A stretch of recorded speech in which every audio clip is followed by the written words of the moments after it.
Le son d'une Porsche, c'est ça. Le flat 6 d'une 911. Ou ça. Le 4 cylindres à plat d'un 718 Boxster. Ou ça. Le V8 d'une Panamera. Eh bien, il va falloir s'habituer désormais à un nouveau son, celui de la Porsche électrique. Le Taycan. Ce que vous entendez, c'est la signature d'une nouvelle icône. Il y a eu la Porsche 356, il y a eu la Porsche 911, il y aura désormais le Taycan. C'est bien un modèle de cette importance-là qui arrive aujourd'hui. Porsche a investi plus d'1 milliard d'euros pour fabriquer son modèle électrique dans l'usine de Zuffenhausen, le siège historique de la marque, là où la 911 est construite depuis toujours.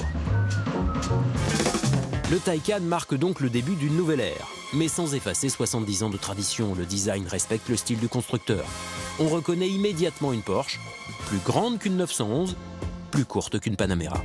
Elle impose son caractère, mais reste classique. Pas de révolution non plus à l'intérieur, au contraire, il faut rassurer la clientèle. On est bien chez Porsche, hein. Le volant, évidemment, on le reconnaît, la qualité de fabrication, les sièges, ces 3 compteurs, tout ça, c'est une vraie Porsche. Mais vous l'avez remarqué, il n'y a plus que des écrans dans la voiture. Grand écran central, là aussi, pour la climatisation, c'est un écran. Devant le passager, regardez, c'est un écran géant. Il peut choisir la navigation, il peut choisir la musique, enfin, il y a tout un tas de choses qui sont nouvelles, ici, pour le passager, mais aussi pour le conducteur. Ces 3 fameux compteurs Porsche, eh bien, en fait, c'est un écran géant, là aussi. Et vous savez quoi?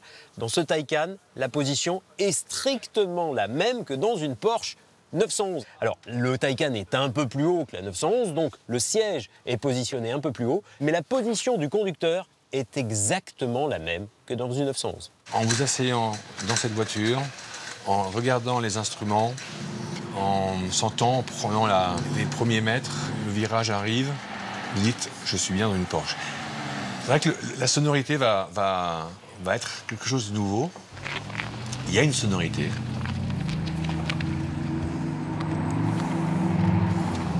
Alors vous entendez, il y a un bruit très particulier. C'est le vrai son des moteurs électriques, mais qui est amplifié et qui passe par les haut-parleurs.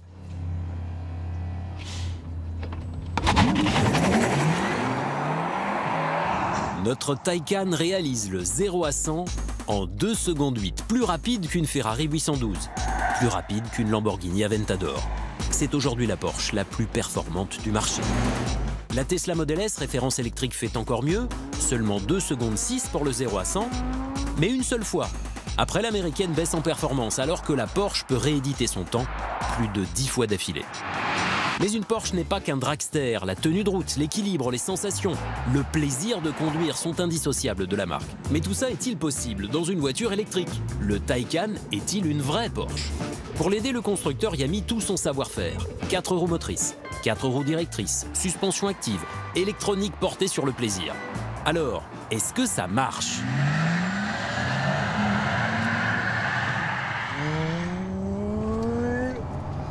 Ah, ça pousse!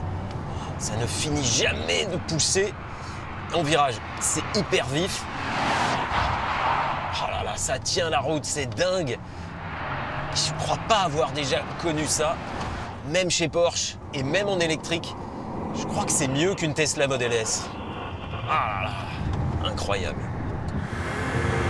Le Taycan est une vraie sportive avec un équilibre idéal. Le centre de gravité est ultra bas grâce aux batteries au ras du sol et au moteur électrique dans chaque essieu. Résultat, on oublie le poids colossal de 2300 kg. Seul un freinage appuyé nous rappelle qu'il faut arrêter 800 kg de plus qu'une 911. Et c'est important parce que cette électrique atteint 260 km/h grâce à sa boîte de vitesse. D'habitude, les voitures électriques n'ont pas de vitesse. Elles sont en prise directe avec le moteur. Mais là, cette Porsche a une spécificité, c'est qu'elle a bien une boîte de vitesse à 2 rapports.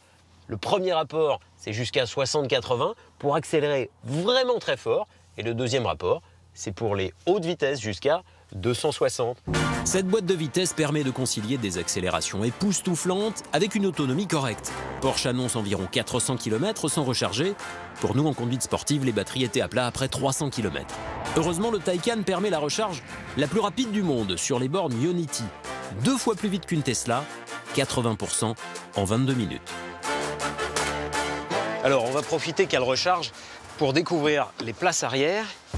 Alors attention, parce que c'est quand même un coupé là, donc il faut vraiment baisser la tête pour s'installer. Sinon, vous allez cogner dans le toit. Alors, l'espace est raisonnablement important. C'est moins grand à l'intérieur pour les places arrière que dans une Porsche Panamera. En revanche, ils ont creusé le plancher pour pouvoir y mettre les pieds. Moi, je dirais que c'est pour 4 un espace raisonnable. Le coffre, voilà, là, il y a à peu près de quoi mettre 5 ou 6 valises dans ce coffre. Et il y a aussi un coffre devant qu'on ouvre avec la clé, voilà. Et là, on peut y mettre à peu près l'équivalent d'une valise cabine. Beaucoup de clients de la marque sont encore circonspects face à ce nouveau monde. Et pourtant, la première voiture créée par Ferdinand Porsche fonctionnait bien à l'électricité. C'était en 1898. Tôt ou tard, les voitures électriques seront les seules autorisées à circuler en centre-ville. C'est ainsi. Réjouissons-nous qu'un constructeur comme Porsche apporte sa notion du plaisir automobile à ce changement irrépressible. Bon, c'est pas donné. 189 152 € pour notre modèle de 761 chevaux. C'est 75 000 € de plus qu'une Tesla Model S équivalente. Mais les clients sont là. La preuve, 400 d'entre eux se sont déplacés sur le circuit du Mans le 3 octobre dernier pour une présentation au public du Taycan digne de Hollywood. Une star est née.